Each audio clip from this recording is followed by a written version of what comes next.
Good morning, good afternoon, good evening, wherever you are, and welcome back to another episode of The Ways We Move.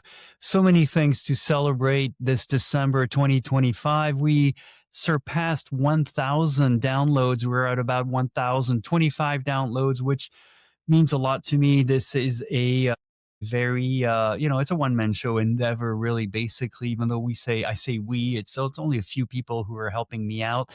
And it's a podcast that started, technically January 31st of 2024, but really this year. So to reach that right now is amazing. And we want to thank you, everyone, for doing this. I wanted to introduce again our next speaker for this podcast, and it's again Robert Bassey, who was here before about a month ago, where he told us he was leaving the government side of things. He was working with the Federal Aviation Agency, the FAA, here in the USA, to go to a private company, but at the time he wasn't ready to say what it was. And of course, today he comes here and he tells us that it's a company called EIT, a company that's been around, by the way, for many decades, but decided to start going into the advanced air mobility arena. And what's so special and unique about that is that they are the first American USA infrastructure company within AAM, Advanced Air Mobility. And so, of course, Robert brings a wealth of knowledge and experience from his years and his decade at the FAA, working on regulations, working on the infrastructure side of AAM. And now he is the chief strategic officer at the company. And we'll let you hear about it because it's interesting the way he talks about it, having had that government experience and now working in this hyper race of a startup world in AAM. There's a huge difference between the two, and he's maneuvering that quite well, obviously. But we talk about a lot of different things. We talk about what does infrastructure look like in advanced air mobility, what are its fundamental pillars. What about the role of AI? Is there a role for AI? What about energy use? And how do we coordinate all of this? And thankfully, this is what EIT does. EIT is that agnostic, neutral infrastructure company for advanced air mobility, bringing together this whole plethora of various aircraft design, electric, hybrid, some of them hydrogen, to come together into a unified, coherent role. And by the way, the company also works on one of the thorny issues in almost any disruptive technologies, and that's the interaction with people, the interaction with communities, to make the communities understand that AAM is safe, it's practical, and it's very much a desirable thing to happen. You will want AAM to land as close to you as possible. Without further ado, let's welcome back Robert to The Ways We Move. And I'll give a link to the original conversation we had. And then I hope you enjoy this. Again, please like, subscribe, and share this podcast with other people who are interested in innovative mobility solutions. Although we do talk a lot about advanced air mobility, it's a big topic right now. We are very happy to welcome anybody who works in the electric vehicle industry, EV industry, as well as railroad, electric maritime, and even space, because all of this always uses some form of electric mobility solution to it. So without further ado, here's Robert, and we hope you enjoy this. Thank you. Welcome back, Robert. Thank you for being back again on The Ways We Move, the podcast that highlights innovative mobility solutions. And exactly as we had said about a month ago, you had announced here that you would be moving away from the amazing work you have done at the FAA, the Federal Aviation Agency here in the US, to the private sector. So I am just dying to ask you, what are you doing? Thank you, Nicolas. Thanks for having me back. Yeah, it's been quite the transition, but I have that regulatory and standards experience that I've been kind of knee deep and focused on for I would say the last decade at least. And now I'm on the other side of the table, and that's exciting. And I have several hats that I'm wearing, but the principal hat is leading strategy for a company called EIT, AAM strategy. and then helping lead their systems integration AAM subsidiary, which we're calling Avica Sky. And essentially, what we're trying to do is be that connective tissue across all the major components of the ecosystem. We're trying to be that neutral systems integrator that works with the OEMs, works with the airports, works with the energy providers, works with the and utilities, works with ATMs providers, works with all the fire safety specialists, all the stakeholders in the ecosystem that essentially today operate in an isolated way, kind of orchestrate against amongst all those components in the ecosystem and make that ecosystem essentially work together in a systems way end to end, and then build scalable and compliant vertiport networks. And that's our goal, right? Because the way we think about it is you have OEMs, they build aircraft, right? ATM, they manage the airspace. Yep. Energy providers, they provide energy. They ensure that energy is delivered to the sites, right? You have the cities that kind of manage the zoning and the fire protection, and I can go on and on. But Yep. these different stakeholders need to be orchestrated and coordinated in a systematic way, right? Because that's ultimately what the regulators care about. The regulators don't care about isolated parts. They care about Yep. ecosystems and networks. And that's our role, is to be that connective tissue. And I'm excited to be in that seat to help pull that all together and really try to work with the best of breed partners across the ecosystem. Robert, I'm about as excited as you are about your excitement, and I have to tell you, you've pushed all of my happy professional buttons right there. It's the integration of all of this, and think about it. 2 3 years ago, that couldn't have happened. It was too early. We didn't know. I think now we are at the inflection point where we can start to bring in everybody together. I've been starting to see, by the way, ATC, of course, a lot of the FAA folks coming in and talking to us and everything. I've started to see Fire getting involved with our discussions and everything. And you're right, it is at the right point. And about 2.5 years ago, I started Electric Air Mobility basically just as that. It was the place where everything came together when it came to vertiports, multi-ports, et cetera, so on and so forth. I was too early. It was just like, everybody was like, yeah, great idea, but we don't really need UTM. We don't really need ATM. I'm like, well, we're going to need it at one point or another, right? Helicopters pilots would say, well, I mean, it's at our discretion when we land. I know. But at one point, drones plus you plus this plus this plus that, we're going to need something. So you hit all the points there. So congratulations. I'm really excited for you. Yeah, I can't wait to hear more news. Tell us a little bit about how does it feel to go from the FAA, so, very government agency, it has its own pace, safety first, has to maneuver through a lot of things, to Yeah. now the unbridled, Wild West world of the startup world. Tell us a bit about that. I mean, it must be such a change. It absolutely is, right? I've been knee deep in standards and regulations and trying to make sure that our airspace system continues to be safe and compliant. And I've loved that work. But you said it well, the wild wild west, this other side of the table, It, right? it is. Because you're grappling with operationalizing a lot of those standards, right? And an ecosystem that's not fully fleshed out. There, Yeah. there are multiple stakeholders. You have to kind of select who the best of breed are, especially in this consortium model that we're pursuing.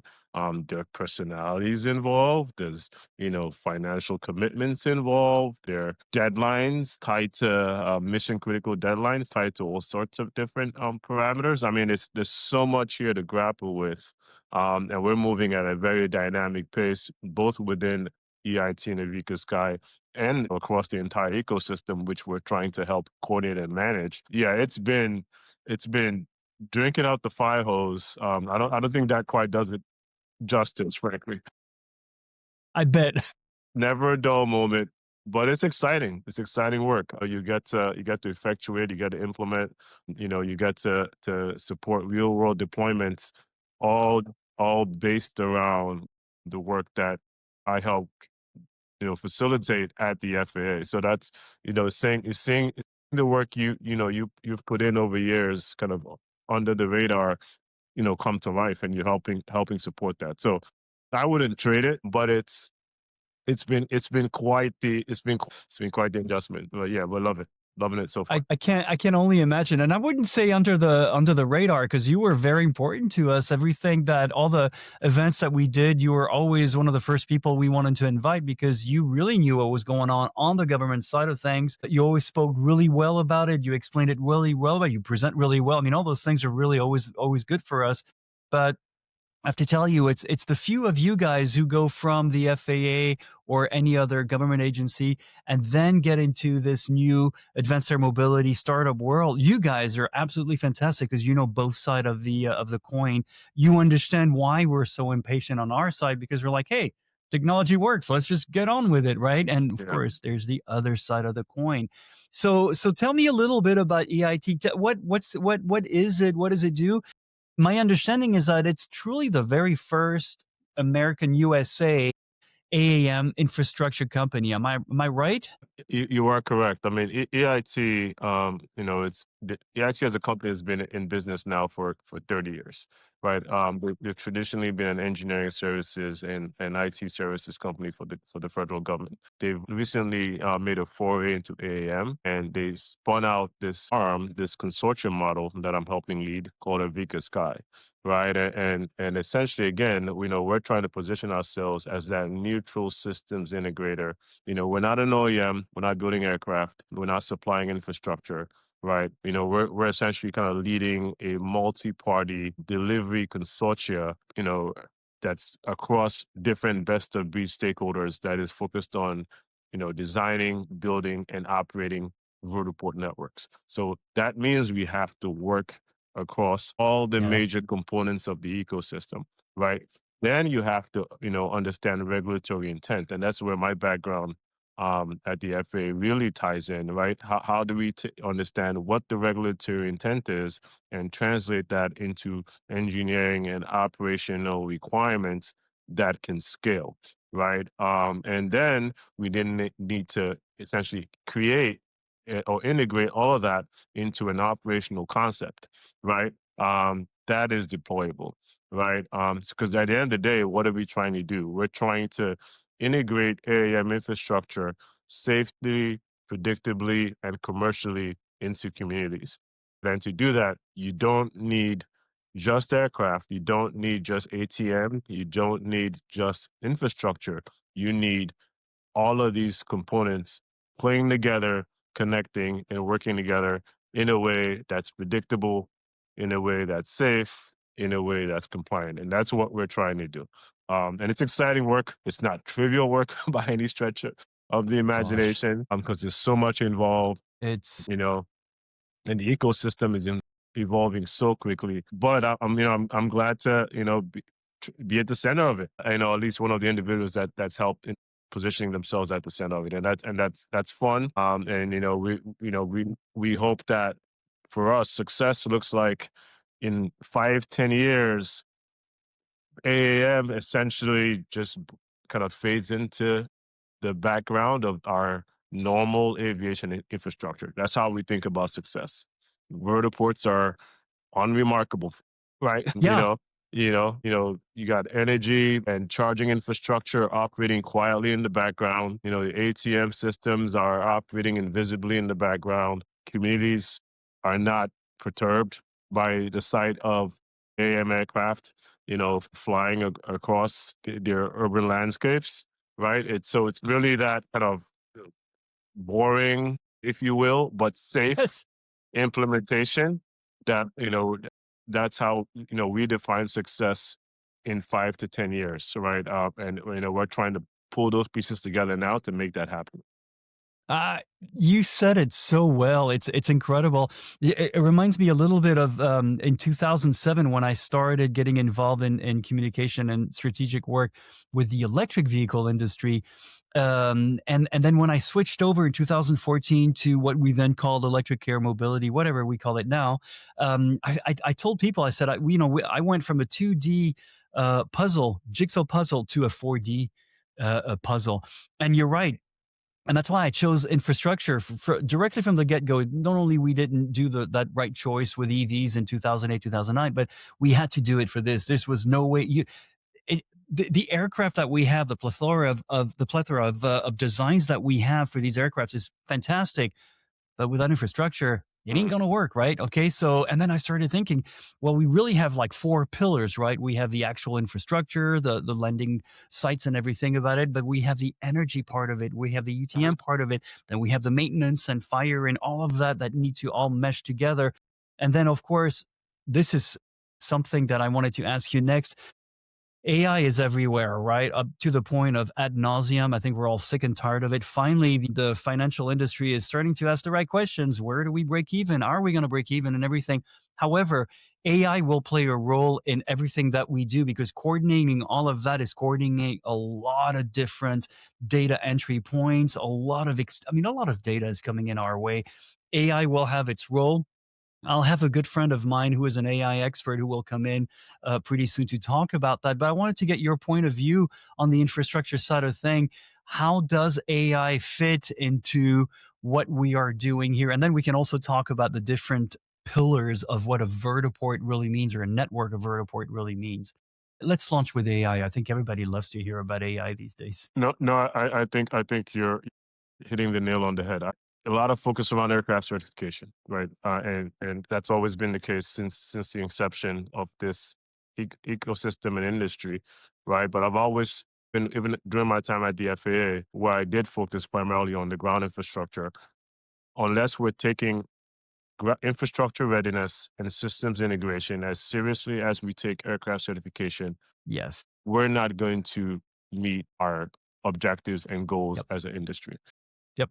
And that's where AI plays in, is helping make ensure that the infrastructure is ready to be able to support operations. And more specifically, when you think of vertiport networks or city networks, being Yes. able to predict which Yep. facilities are available, when they're available, facilitate turnaround times. These are all things that we can leverage AI, and I know some companies in the space are already thinking along those lines on how Absolutely. to leverage AI to support, so that ultimately we have an ecosystem that works, right? So I think the other benefits that AI can provide on the aircraft side, in terms of technology enhancements. I think on the infrastructure side, just making sure that infrastructure is ready and that networks are predictable, right? And access is coordinated. I think a lot of that we can leverage AI to do, to ultimately ensure that these flights occur in communities in a manageable and predictable way. So I'm really excited about the AI component. It's something that we're taking seriously at Avica Sky, and also working with hand in glove with other companies that are building AI empowered tools to help coordinate a lot of that. You know, it's really good to hear what you're saying because that's something that 3 4 years ago we were looking at AI and the role of AI within the industry, and only a few companies really, I think, understood how far AI could be used today, and when it will be, a fully 100% use of AI kind of thing. So some of the conversations I've had up until now is, a fully AI operated, meaning, as much as we have Whisk that's going to be autonomous, let's say Mhm. an autonomous vertiport network run by AI, that ain't going to happen until 2075, right? At least because we're nowhere near that. So where we sort of drew the line, I think at one point was, okay, well, let's use AI exactly the way most of us use it, gather up the data, give us the patterns. And then once we get to those peaks, then us humans, team of 6, 12 people or so can go, yes, no. And to really further that notion and to explain how complicated advanced air mobility infrastructure is, think of just one single vertiport, right? And of course, connected to lots of other vertiports. But I want to know, where is Robert flying from? Mhm. What is his membership? What does he like to eat? What kind of car does he like to drive? I mean, I'm talking about, deep work on that. What is the predictability of his flying pattern? And then, of course, how often will that aircraft land? How much energy, by the way, I need to have for tomorrow? How much I need to have on reserve? And how much energy can I resell to utilities? Now add to that another layer of complexity. integrating my drone network with the eVTOL passenger network with the current airspace network. There you go. Then you have everything else that gets into that passenger coming into a vertiport, treating all this, having enough food, by the way, because I know that, let's say Robert only likes tea. He only likes to drink tea. So I'm not going to have coffee for you. I'm going to have coffee for someone else. This is where AI is going to shine supremely on that. You know, up to, and I thought this was the best point I had seen a few years ago. There was a Korean company that was making what they called smart vertipads with integrated sensors that could talk to an eVTOL, say, well, this is the charge state, this is that state, this is sort of a preliminary handshake to say you can go, brings down the insurance premiums, by the way, for flying these aircraft. And this is where AI is going to be absolutely phenomenal until it can do more and more and more and more.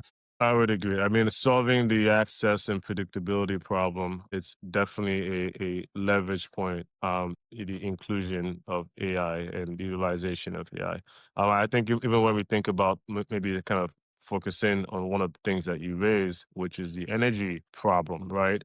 Which I think is one of the big Yes. bottlenecks that needs to be addressed for this industry to scale, right? Because Yes.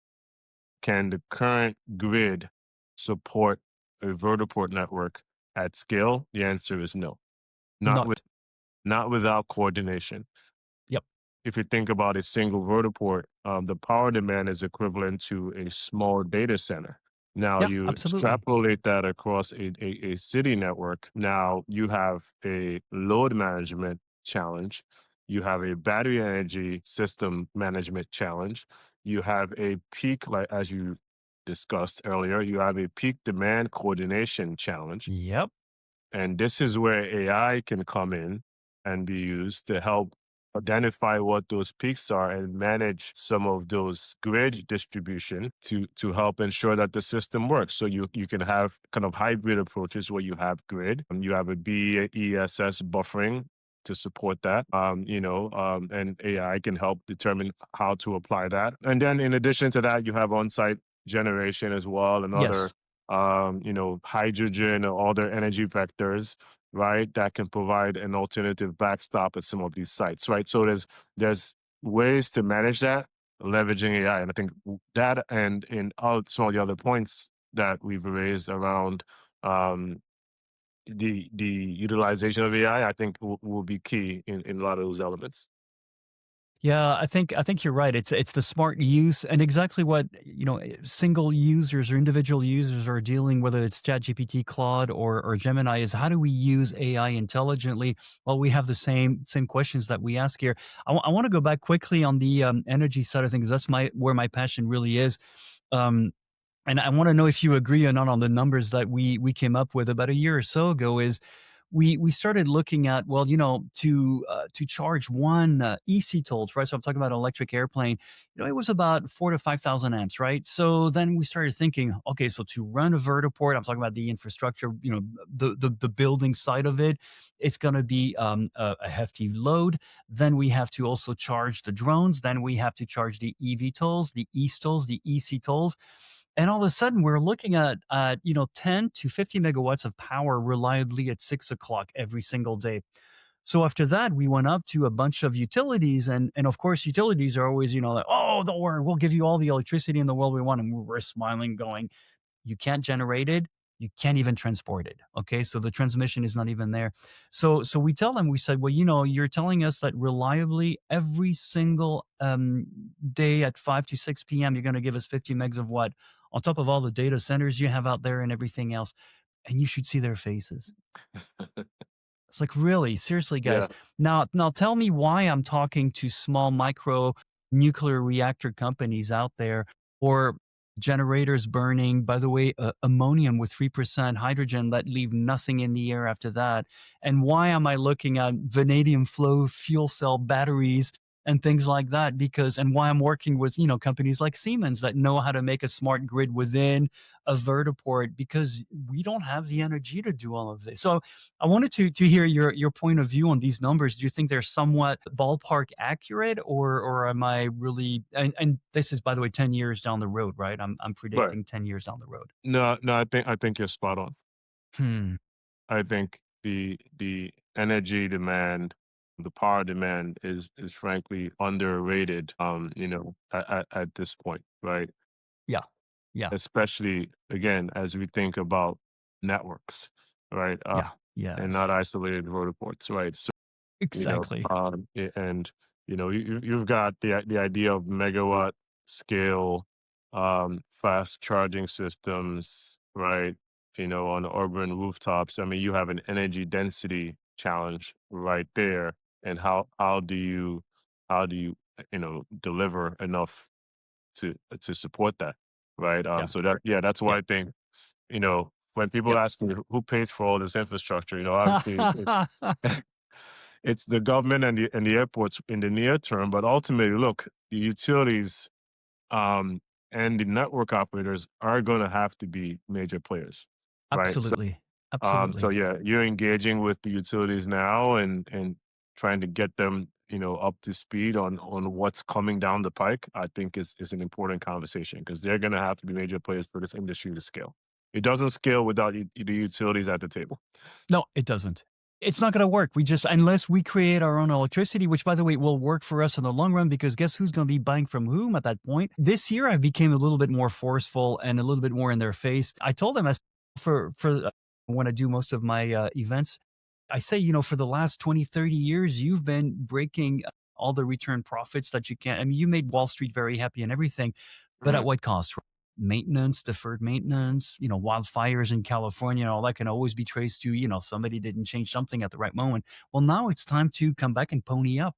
But what I'm really afraid more than anything is that it's going to take a lot of government subsidies and grants Yeah, and loans to make yeah, that happen because, again, there was no real foresight into what does the future look like. And I think now because of AI, now because of data center, and by the way, another thing that I found out through on energy use is everybody's always thinking, "Oh, AI is horrible for energy use."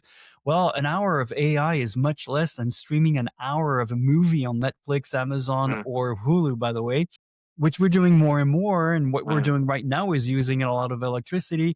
So I think you're right. There is that realization point, and they have to, and they are definitely stepping up because they realize now what's going on. In fact, in the state of Georgia, we've got Georgia Power as our main electricity provider, and they are looking at everything, right? I mean, hydraulic, coal, everything is being bumped up right now, and it's still not enough. It's incredible. So, Yeah, yeah, that's something I wanted to hear your thoughts on because it is, I think it's probably the biggest roadblock that we have right now, and there's no real answer except we all have to work at it, all of us. it is. It is. It really is.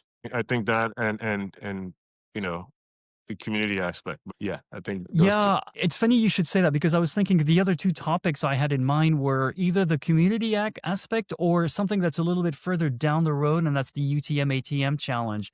Mm, Whereas when I talk to a lot of people in the ATM, UTM world, ATC, all of them are like, we don't, that's not going to be for another 10 years. To which I always say, 10 years is right around the corner. In aviation, it's prepare now for 10 years later. mhm. But we need to start looking at integration of all of that. And we've had a few startups actually that have been, many of them have been on this podcast that have had some pretty good ideas and everything. We need to have to take UTM into UTM. For those who don't know, is uncrewed aircraft traffic management, and I guess we kind of make it into a de facto rule of saying ATM is for passengers, UTM is for uncrewed.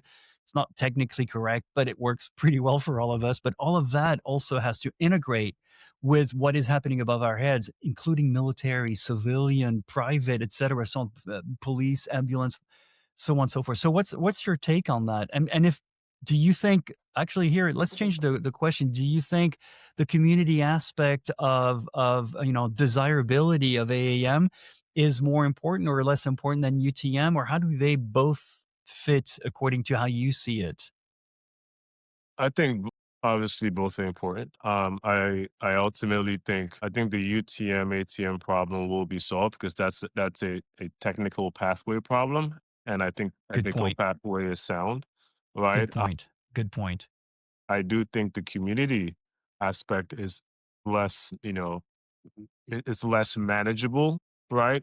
Yeah, But it's true. I think it can be resolved, but it requires intention, right? Deliberate action. I think, for communities to ultimately accept, and desire these operations, right? The operations need to be predictable. Back to the AI point, right? And these, emergencies, right? To the extent that they exist, they need to be contained. The noise level, right, needs to be manageable, right? And also this needs to get to a point where it operates quietly in the background, right? They need to associate less risk to these operations than they do to helicopter operations. And I think if those 4 to 5 items are achieved, then we get to a point where communities will see the value, right, and desire these operations, right, in their neighborhoods, in their environments, and that's where, I think the opportunity to scale, which will be driven ultimately by passenger demand, right, Yep. and logistics use cases, because that's where the monetization happens, right? It would exist, right? But we need to solve that. We need to be intentional about solving that, and safety demonstrations, right? And I think are the social license that allows us to do Yes. that. And we need to be intentional about effectuating that, right? I think that's, to me, that one, it requires a little bit more art, if you will, right? Very well Um, said.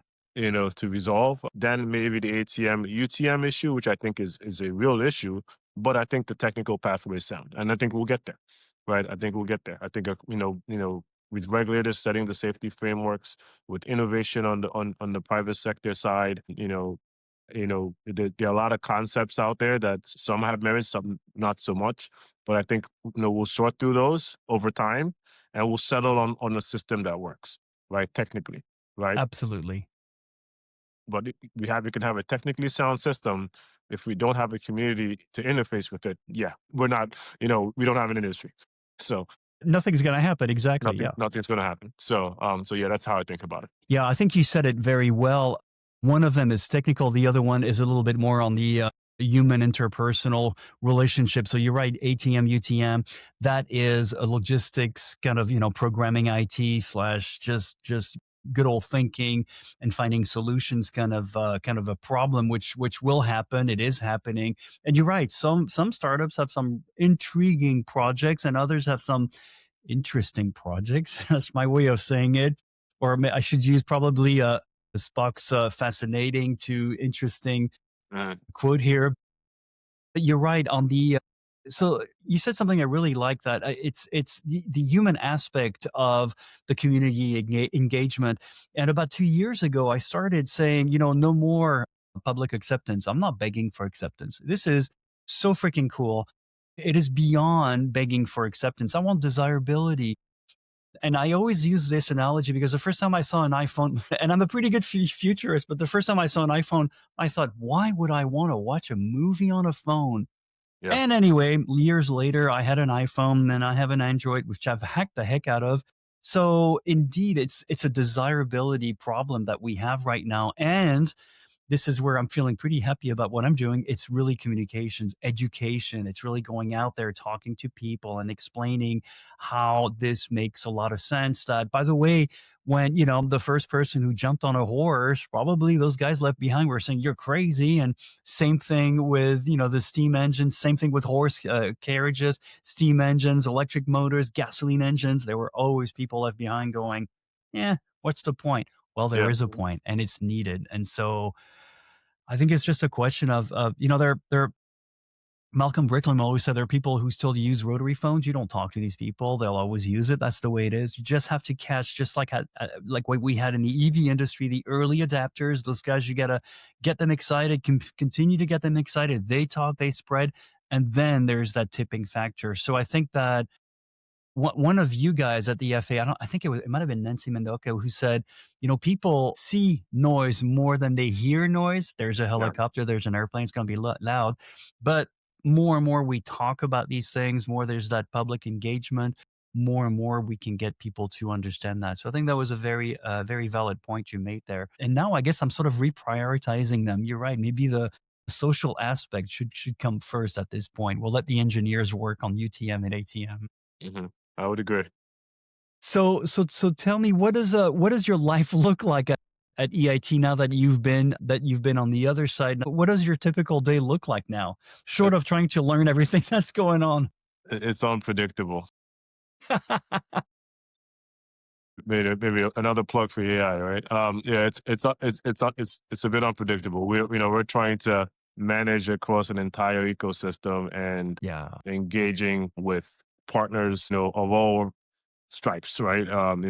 So it could be an OEM meeting this in the morning, and a meeting with a utility in the afternoon, and I'm working with one of the SLTTs on maybe an EIP PP proposal or an airport, later in the day. So it's very dynamic, right? But again, it's exciting. It's exciting to kind of sit at the center of this industry Yes. and help kind of pull it all together. I think a lot of the work that we're also doing is to kind of de-risk the process, right? Yes. So a lot of the reason why partners choose to work with us or work with a neutral systems integrator such as ourselves is because you can essentially bring the expertise that you have, right, to the consortium, Right. but then you can share the financial risk, right? And then you can scale faster because you have a neutral systems integrator that is kind of organizing and conceptualizing the operations and also being that accountability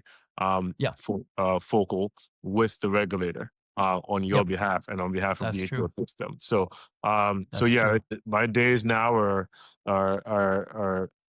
very dynamic. At the FAA, it was far more predictable. I knew what I needed to do, and I know how much time I needed to get it done.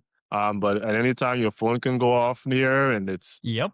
it's a five alarm fire, and you got to attend to it. So yeah, so I'm loving it. You get to build. You get to, as they say, you get to eat what you kill. Yeah, that's so true. So that's also exciting, but it's been fun. It's only been a few weeks, but it feels like much longer. But I think I'm transitioning pretty well. I think I'm settling into the role well, and I'm excited for what lies ahead. Yeah, I have no doubt you will excel, and I have no doubt you're doing a great job. And that's actually one of the questions I wanted to ask you so far, even though it's only been a few weeks. How do you see the response from the industry to you guys? Because we need agnostic infrastructure. I mean, I think that's one of the given. If you look at the aviation industry, that's a perfect example of that. Some might say, well, there's the exception of rail, but rail also, if you look at inside of rail companies, they're divided, right? I mean, the French SNCF has, I don't know, I think like five, six, 10 companies. Amtrak is also divided into different things. It's kind of hard to run everything on your own. So how do you see the industry? How are they receiving you basically? That's such a great question. Because I don't think industry has been exposed head on to the idea of a neutral systems integrator. A lot of companies that come on the scene, rightfully so, position themselves in one vertical, right? Whether it's we're an OEM, we're an infrastructure supplier, we're an ATM provider, we're dealing with the charging infrastructure issue, and all of that is well and good and very much needed, right?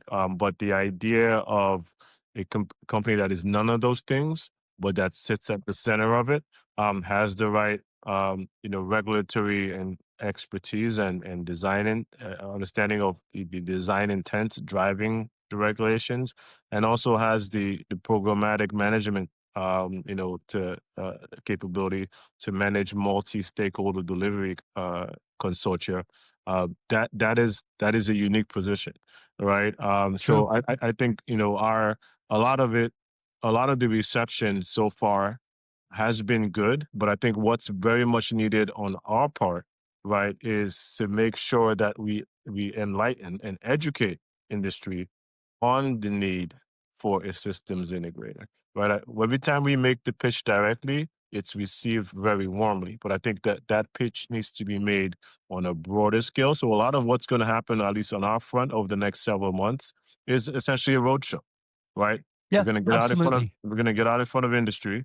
and explain what is a systems integrator, why does the ecosystem need this, and why are we uniquely equipped to be that and positioned to be that, right? And I think once we do more of that, the reception as it's been in kind of limited settings where we've had some exposure will continue to be favorable and welcome, and then we can further build out this consortium, further select and coordinate across the best of breed partners across all the different elements of the ecosystem, and deliver an irregulatorily aligned operational system and network that is scalable, compliant, and deployable in real communities, which is ultimately the goal for us and is the goal for the ecosystem ultimately. Yeah, I think you said it really well. I think right now there's a lot of confusion in the industry for those of us who are following the industry really closely because, and we wish them well, by the way. This is not a criticism. We all have our strategies, we choose them, we stick to our guns as much as possible, and we try to be flexible, obviously.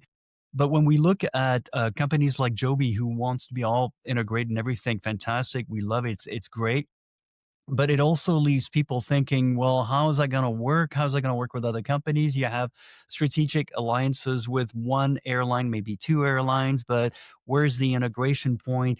And lately, we also saw how Archer just bought the Fullerton Airport, which, by the way, I'm familiar with the Fullerton Airport, having lived on that side of the country, and actually trying a what was it, a Pipistrel at the time. It was called an Alpha, but the electric airplane, and it's such an amazing little airport. It's underutilized. It's fantastic. And so again, the question is, well, that's fantastic, but you guys are making eVTOLs. Why are you buying an airport? Now, of course, it's a great research platform. They can Mm. afford to do that and everything. But it does, the questions that are not don't come up very often to the front because they're drowned out by press releases and all that good stuff is a lot of people are asking is how is that going to work? For me as a person, I mean, I right now I can get on my phone and I tap on something and I can travel anywhere I want to. How is it going to work for advanced air mobility? And it sounds like you guys are actually really answering this. It's agnostic, it's neutral. You work with lots of different companies, and you welcome everyone. Exactly. Well, we welcome everyone that's best of breed. so, um, so, so, Yeah. so there's a selection, and I want to be clear about that, right? Yes. There's a selection process, right, to identify who we ultimately work with. But if you are, you know, if you are best of breed in your category, Yeah. we'll work with you in a neutral, agnostic way for the good of the ecosystem. Yeah, actually, it's funny you should say that because I think I'm going to reveal a dirty little secret journalists have, and I'm a recovering journalist for sure. But we always have sort of a three-tiered approach to the industry. The top guys, and it's pretty solid what they have. They have the finances, they have the whole team and everything. Then you have the others, and we're like, oh man, these guys, great product. They're just missing one thing or another. Sometimes just finances. Then you have the others, and the others, it's clearly like interesting company. You guys Right. just want to make money, right? It's just Right. like where do you come from? So you're right about being very selective with that. That's one of the things that we try to do here. We try to not have any of that tier three people out there because they're mostly it's a sales pitch. They're looking for money. It's not really that interesting to us. We want to see Yeah, the people who actually are doing something, who have the experience, the knowledge, and are actually doing something. So it sounds like definitely on your side T is definitely is gathering all the right people. And plus, you're coming in at the right time, at the right moment. You're the only one, so we can only imagine few will follow along. absolutely, and we welcome that. We welcome that. There's enough to go around. There's enough work in the space to be done. We're just trying to create the blueprint for how it should be done, and hopefully others follow suit. Yep. So about the future. Tell us about the near future for you and the further down the road, about a decade down the road. How do you see the company evolving? How do you see your consortia all meshed together? What does the future look like in your I think over time, we will kind of have a settling of a lot of right now. It's there's a lot of hype, right? Oh yes. Specifically around timelines. All right, I think the technical pathway, again, I'll come back to that. Ultimately, for a lot of companies is sound, and I think that would play itself out over time. But I think a lot of the hype will settle. I think, for us, we would continue to build out our consortium with best of breed partners. We'll have an operational architecture, right, that is FAA aligned and regulatory aligned, that works. There'll probably be some international expansion in Of our course. Yep. future as well. But I think ultimately, what does success look like? Again, it looks like these networks that we've helped build and design and helped operate with our stakeholder partners blending in, right? They fade into the Yep. background, right? Yep. Yep. I think that's how we're going to measure success. Because what does that mean? It goes back to the community piece. It means these are networks that are now treated as part of the community. They're safely integrated into real communities in safe, predictable, and compliant ways, right? They're unremarkable anymore. Sure. I think 10 years from now, if Avica Sky has helped contribute to kind of this boring fading into of AAM into our national aviation infrastructure, I think we've won. And we'll do that with the help of our strategic partners across all the key elements of the ecosystem, right? So yeah, that's how we think about it. A lot of work ahead to get there, of course, right? But Of course. Yeah. it's exciting. It's exciting to kind of be at the inception of that and to have an operational vision that I think is executable. And then to kind of go through that step by step process of over the next several months and years of making that vision a reality. Yeah, you're right. If it was that easy, everybody would be doing it by now, right? So somebody's got to do it in the end. And you're right. And we're still also at the beginning of our industry. There are a lot of players out there. We've seen this last year. A few players that exited. Some were bought over. IPs got transferred. Mhm. But we're going to see a lot more of that in 2026. And I think you're right. I like what you said in the beginning. It took me a little while to fully grasp it, but you're right. It needs to become a background service. It needs to become boring. And it's true. I think when most people walk into an airport, board an airplane, and then get out, they have no idea what happens and how extremely complicated it is. And to me, I always love it when I'm flying next to a nervous passenger. And I asked him, I said, you know that driving that car that you drove today, you had far more chances of losing your life than you have on this airplane, right? Because for anything to happen on this airplane is exorbitant. Would be beyond universal coincidence for anything to happen. So I think people need to understand. And the last thing I want to say about that is I visited the last strategic center I visited for an airport was the Rome airport. And Robert, my eyes were like this because they have a brand new system that costs, millions of euros, but they can track where every suitcase is. They can visually track what's happening in an airplane on three spots, right? At the gate, on top of all the digital. They had a perfect digital twin. And also in the very different ways they operate airports in Europe and airports over here. Over here we sort of rush airplanes out on aprons and taxiways and let them kind of wait it out there. In Europe, they don't. You stay at the gate until you can get out there and you can take off. And just watching that whole logistics was amazing. And there was the IT security. There was wow. If people only understood that and why it costs so much to fly into an airport, they would understand that for every one person flying, there are 50 or hundreds of people making sure everything happens well. And we have the same problem now here or I wouldn't call it a problem, but task that we have with advanced air mobility. We're trying to do the same thing at an even smaller scale. Yeah, So it's hard, man. It's really hard. it's a complex system of systems, Yeah, it is. and as you know, we're going to need orchestrators to help coordinate across all of that, right? Yep. And that's exactly the neutral systems integrator role that we're trying to position ourselves for is that, right? Because you're right. Most people don't understand all the stuff that happens in the in the backdrop to allow that plane to take off and land safely, right? But how does it happen? It happens because there's coordination behind the scenes. Yes. There's an operational architecture. There's accountability partners Yes. that are working closely together. Yes. AAM ecosystem needs that, and we're gonna pull that together. Yeah, we are, and we've done a really good job. I did have one question I forgot to ask you, and that was in the beginning. It's finally popping up in my brain again. One of the things that many of us have wondered about is, there's certification for the aircraft. There's certification on the flying part of things, but when you look at the infrastructure side of things, there's no real certification. Now, there are certified components of Mhm. infrastructure, but there's no certified airport. There's ICAO that works really well and tells anybody who wants to follow what to do, but there's no way of saying that airport is certified like that airplane is certified. Are Yeah. we sort of moving into that, do you think, or is that still Yeah, it's Pandora's box? it's a good question. I can tell you, I can give you my crystal ball of where I think that ultimately ends up. It'll require in the U.S. an act of Congress, right? Because right now Oh yeah. we're treating vertiports essentially how we treat heliports, and there's was a decision made to not certify heliports Yep. in the U.S. Right Yep.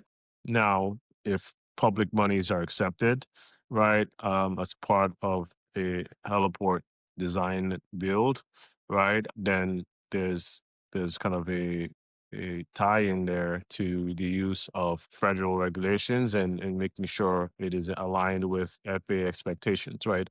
But outside of that, beyond kind of effectuation at the state and local level, the FAA doesn't actually have any jurisdictional authority other than maybe opining on the viability of a facility, right? And I think what ultimately happens in the AAM space is we're gonna get to a place, right? Hopefully, if all if a lot of the things we talked about actually get implemented correctly, that we have hundreds of these vehicles flying around urban landscapes. And I think at that point, Congress would have to act because Yes. these are commercial activities. There's lives at risk to make Yeah. sure that the infrastructure, right, is safe and compliant to be able to support these level and type of operations. And I think at that point we will see essentially a certification pathway for vertiport infrastructure. But it's not going to happen tomorrow. But I No. think as things evolve, as I think they naturally would, we're going to be forced to do that in the U.S. Yes. And I think that's the only way to ensure that infrastructure readiness is on par with aircraft certification and also systems integration from wholesale.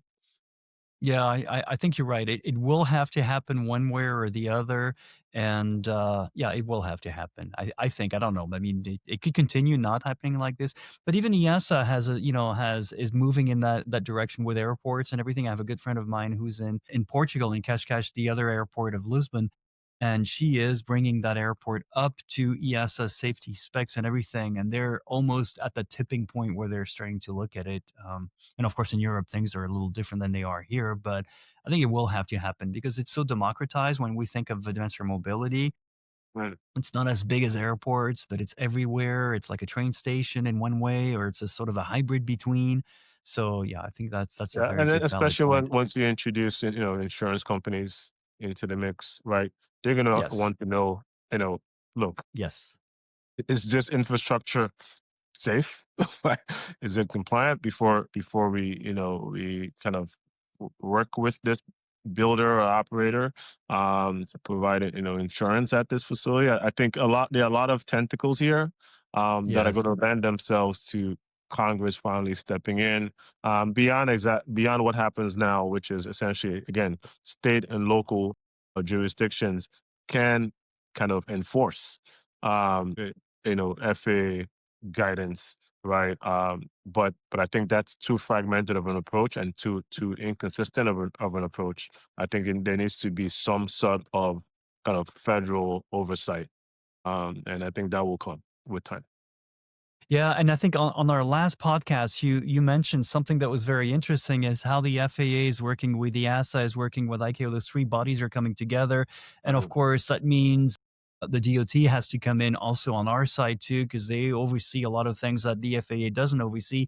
And I think once these four entities They are forced to work together. Let's put it this way. So it's very probable that it will happen, hopefully within the next 10 years. But you're right, insurance are going to be a big driving factor in all of this.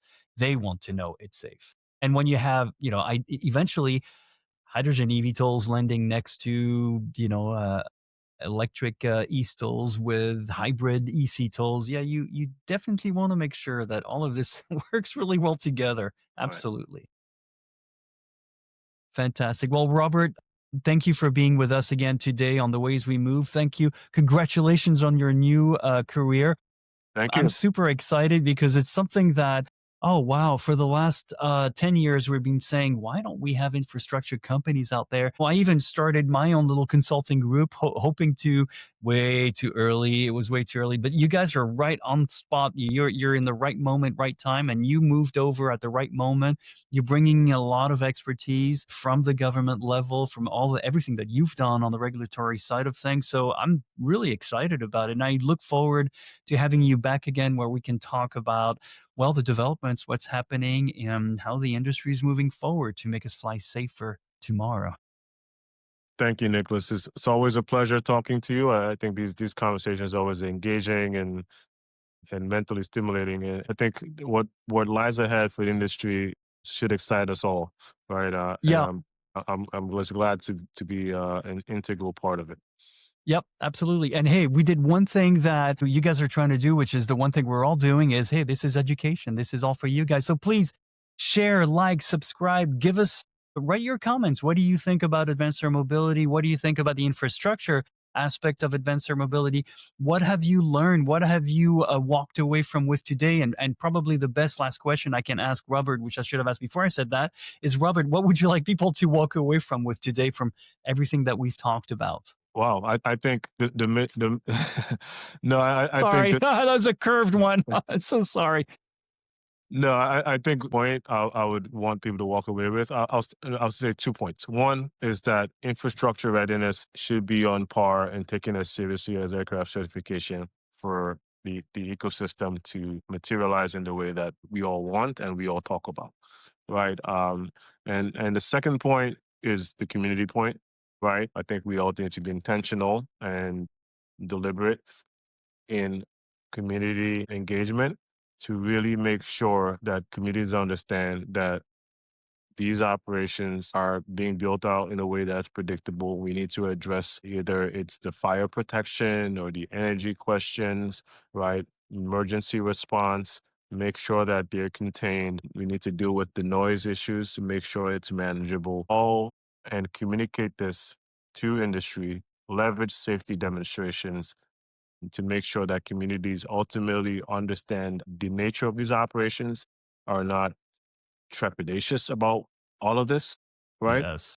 Yes. And also sell them on how this would benefit those communities. I think without that, we're building kind of in a vacuum, right? These great technologies, but we need to have a way to interface them into actual real communities, and a lot of that has to do with intentional engagements. Those 2 points, I would say, I want people to walk away with. Real engagement with communities is required. Intentional engagement with communities is required, and also infrastructure readiness is on par with aircraft certification. We can't have one successfully without the other. Yeah, that's well said. Yeah, absolutely. Thank you for those final words. And again, Robert, we're always happy to have you back whenever you want. We can talk more about what you guys are doing at EIT, and you are the strategy person behind there. So once again, congratulations. And Thank you. yep, absolutely. And then we look forward to hearing your thoughts. Please like, share, subscribe, and let us know what you're thinking. By the way, we went well over 1,020 downloads in less than a year. It's phenomenal. And it's because of exactly people like Robert here who are pillars of the industry and come to talk to us and freely donate an hour of their time to talk to us. So kudos. We'll make sure that we write how to reach out to you and the company, and we'll do an article follow up on electricairmobility.news too. And then we'll see you next week because I've got to learn how to be quiet once in a while too. Thank you, Nicholas. Thank you, everyone.